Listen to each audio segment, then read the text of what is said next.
आज के इस वीडियो में नई जानकारी लेकर आया हूं और वो जानकारी ये है कि कौन सी ऐसी संपत्ति होती है जिसकी वसीयत की जा सकती है और ऐसी कौन सी संपत्ति होती है जिसको हम वसीयत नहीं कर सकते। संपत्तियां किस प्रकार से किस व्यक्ति को मिलती है, कैसे प्राप्त होती है और वो उसका उपयोग किस प्रकार से कर सकता है। आगे बढ़ने से पहले मैं आपको ये बताना चाहता हूं कि वसीयत कहते किसको हैं, विल आखिर होती क्या है और इसका उपयोग संपत्ति हस्तांतरण में किस तरीके से होता है। दोस्तों, वसीयत का मतलब यह है कि किसी व्यक्ति के पास कोई संपत्ति है और वो अपने जीते जी उस संपत्ति को किसी को देना चाहता है, चाहे वो उसका ब्लड रिलेशन में हो या उसका रिश्तेदार हो या कोई उसका नजदीकी मित्र हो, मिलने वाला हो या कोई भी व्यक्ति हो जिसको वो संपत्ति देना चाहता है, तो वो अपने जीते जी एक लिखा पढ़ी यानी कि लिखित दस्तावेज तैयार करता है और वो लिखित दस्तावेज उस व्यक्ति के हक में होता है जिस व्यक्ति के हक में वो लिखा पढ़ी की जाती है और उस लिखा पढ़ी के अंतर्गत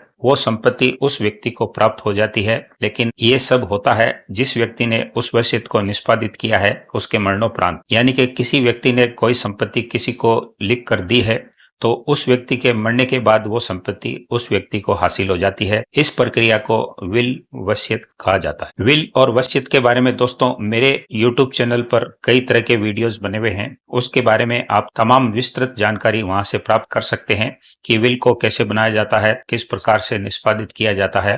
किस तरह से उसको रद्द किया जा सकता है। ये तमाम सारी चीजें उसमें आप जाकर देख सकते हैं। लेकिन आज का हमारा जो विषय है वो थोड़ा हटके है, थोड़ा अलग है और वो ये है कि ऐसी कौन सी संपत्ति है जिसको कोई भी व्यक्ति वसीयत कर सकता है और ऐसी कौन सी संपत्ति है जिसको कोई भी व्यक्ति वसीयत नहीं कर सकता है। तो दोस्तों, इससे पहले कि हम वीडियो में आगे बढ़ें, मेरा आपसे ये निवेदन रहता है कि हमारे इस वीडियो को अगर आपको पसंद आए तो लाइक जरूर करें, हमारे channel star real estate and builders को सब्सक्राइब जरूर करें और साथ ही साथ बेल आइकन पुश जरूर करें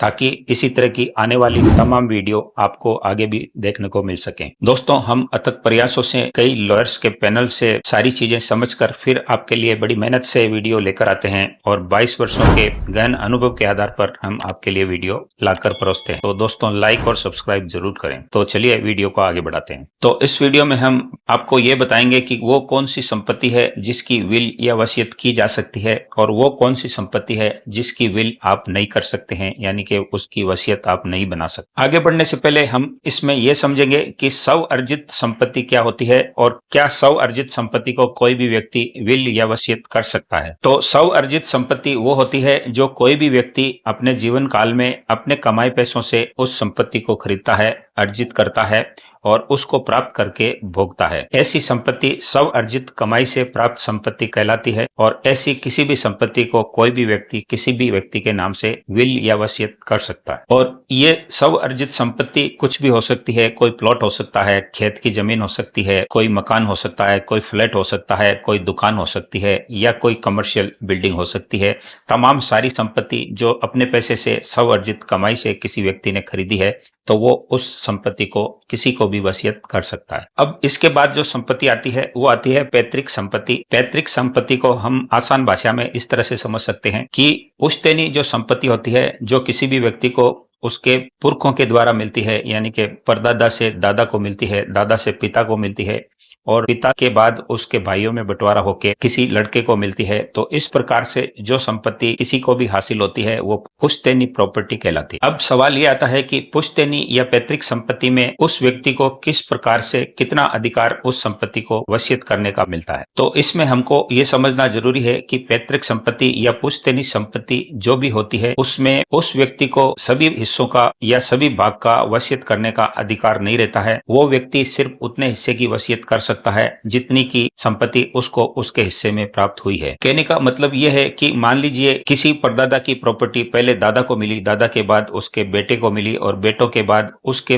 बेटों को मिली। तो इस संपत्ति में वो जितने भी जिंदा वारिस हैं या जीवित वारिस हैं वो उस संपत्ति के बराबर बराबर के हकदार और मालिक होते हैं और उस संपत्ति को कोई वसीयत करना चाहे तो वो वसीयत करने वाला व्यक्ति सिर्फ अपने हक और हिस्से को वसीयत कर सकता है, बाकी के तमाम वारिसों के हिस्से को वो छू भी नहीं सकता। और सरल भाषा में इसको समझें तो पैतृक संपत्ति में से अपने हिस्से का वसीयत ही वो व्यक्ति कर सकता है जितना हिस्सा उसको उस संपत्ति में से प्राप्त हुआ है। अन्य हिस्से की वसीयत या बेचान वो नहीं कर सकता है। इसके बाद जो प्रॉपर्टी या संपत्ति आती है वो आती है श्यामलाती खाते की जमीन। वो संपत्ति इस तरह से उसके पास आती है कि मान लो किसी व्यक्ति के पुरखों ने कोई जमीन खरीदी है, उसको दान में मिली है या वसीयत में मिली है या गिफ्ट डीड के जरिए मिली है, और वो पैतृक संपत्ति नहीं है, यानी कि पुरखों से वो संपत्ति नहीं मिली है। और चूंकि ऐसी जमीन में काफी लोगों के परिवारजनों के हिस्से होते हैं, तो ऐसी जमीन में, ऐसी संपत्ति में भी वो व्यक्ति जिसको वसीयत करनी है वो सिर्फ अपने हिस्से की संपत्ति में से अपनी संपत्ति को वसीयत कर सकता है या बेचान कर सकता है। और दोस्तों, इसके बाद जो संपत्ति आती है वो संपत्ति आती है कि पैतृक संपत्ति से हमें जो हिस्सा मिला उस हिस्से को हमने बेच दिया। उस हिस्से को बेचने से प्राप्त जो राशि हमें मिली उस राशि से हमने किसी संपत्ति को खरीदा। इसको आप थोड़ा सा अच्छे तरीके से समझने की कोशिश करें। इसमें जैसे किसी भी परिवारजन को अपनी पैतृक संपत्ति में से कोई संपत्ति मिली और उसने उस संपत्ति के बाकी हिस्सेदारों को उसके हिस्से देने के बाद जो बची हुई संपत्ति उसको मिली, उस संपत्ति को उसने विक्रय कर दिया, यानी कि किसी को भी सेल कर दिया, बेचान कर दिया और उसकी रजिस्ट्री करवा दी, और उसके बाद उन पैसों से उसने कोई अन्य संपत्ति खरीदी, तो वो इस श्रेणी में आएगी। तो अब उस पैसे से जो संपत्ति खरीदी गई है वो भी अगर कोई न्यायालय में ये सिद्ध कर दे कि वो पैतृक संपत्ति को बेचकर उस पैसे से उस संपत्ति को खरीदा गया है, तो वो भी संपत्ति पैतृक संपत्ति में ही आती है। और उस संपत्ति में भी बाकी परिवारजनों का उतना ही हिस्सा रहता है जो कि बाकी प्रॉपर्टी या संपत्ति में रहता है। और ऐसी किसी भी संपत्ति का वसीयत भी वो व्यक्ति उतना ही अपने हिस्से का कर सकता है जितना उस संपत्ति में से उसको बाकी वारिसों को देने के बाद संपत्ति बचती है। और वो जो संपत्ति उसने खरीदी है और उस खरीदी हुई संपत्ति में बाकी जनों का हिस्सा है, इसलिए उस कंप्लीट संपत्ति को वो किसी भी को वसीयत नहीं कर सकता, भले ही सेल डीड उसके नाम से बनी हुई हो। अब इसके बाद जो जमीन या संपत्ति आती है वो जमीन आती है सेवा भूमि के बदले मिली हुई जमीन। जैसे कि किसी मंदिर में सेवा करने के बदले कोई जमीन मिली हो, धार्मिक स्थान पे पूजा करने के बाद कोई संपत्ति मिली हो, तो ऐसी किसी भी सेवा भूमि की कोई भी व्यक्ति वसीयत नहीं कर सकता है, विल नहीं कर सकता है। इसके अलावा दोस्तों, किसी भी प्रशासन द्वारा, किसी भी सरकार द्वारा किसी भी व्यक्ति को उसकी आजीविका चलाने के लिए, उसका भरण पोषण करने के लिए या उसके रहने के लिए कोई जमीन दी जाती है, तो ऐसी किसी भी जमीन को, किसी भी संपत्ति को वो व्यक्ति जिसको वो भूमि प्राप्त हुई है या वो संपत्ति जिसको प्राप्त हुई है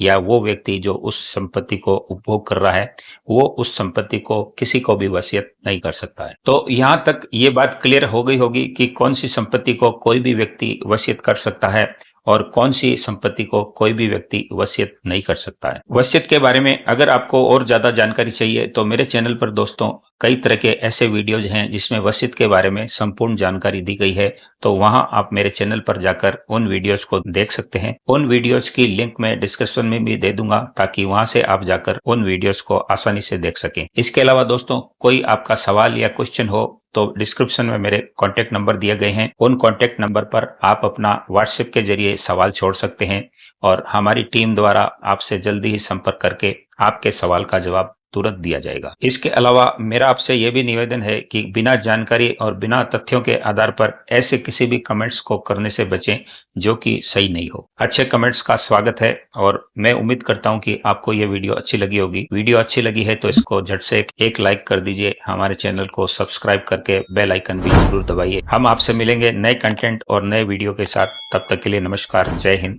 जय भारत।